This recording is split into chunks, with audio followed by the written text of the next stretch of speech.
السلام علیکم ګراني مینوالو، زه فیضان ګلستان یو ځل بیا حاضر یم. دوستانو تاسو د ورکوټ شانتي کلیپ هم ځای کو اواز ولا ما ځکه میوټ کړی دی ولې چې دی نو په دې کې سندرې لګېدلي او نان کاپي رایټ نشته، نو دا کاپي رایټ دی نو کلیم په دې باندې راځي ځکه ما چې دی نو میوټ کړی دی، اواز مې ولا بند کړی دی ولې چې سندره زه نشم پلی کولی. نو دوستانو خبره داسې ده، تاسو په دې کې د فاطمه ګل صحیح کړه او فاطمه ګل سره دا بل چې کومه مخامخ ده نو دې سترګې مخې پټ کړی دی، داسې لاس پې ایښلی دی، نو تاسو په خپل اندازه لګوئ دا به څوک وي.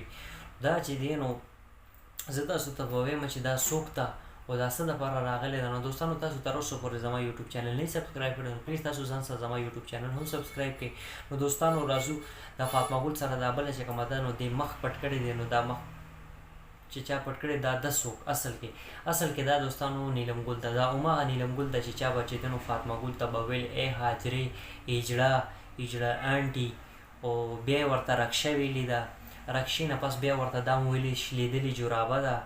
نو دا د سوات هغه شلیدلې جورابه ده، رکشه ده، ښه استعماله شوې رکشه ده. نو دا خبرې ټول چې دی نو نیلم ګل کړي دي، هماغه شلیدله جورابه ده، هماغه رکشه ده، هماغه چې دی نو اجرا انټي ده، هماغه هاجره ده، هماغه فاطمه ده او نیلم ګل ده.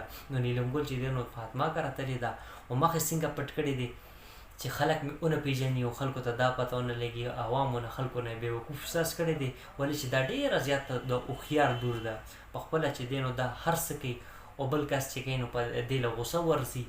نو دوستانو تاسو د دې هغه ویډیو صحیح کړه، یو خواته چې دی نو فاطمه ګل ده او بل خواته چې دی نو نیلم ګل ده او دواړه بنې دي.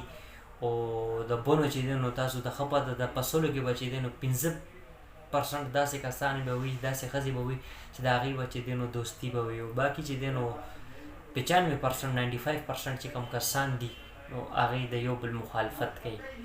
نو بس الله پاک دې وله اتفاق ورکړي او چې دی نو الله پاک وله د اسلام په طریقې باندې د اسلام په لاره باندې د چلیدو ورته چې دی نو توفیق ورکړي، ولې چې دا غلط کارونه دې پرېږدي. بس دوستانو زما دا میسج دا پیغام هم خپل دوستانو سره شیر کړم، که ویډیو کې ماله څه غلطي شوي نو زه بخښنه غواړم.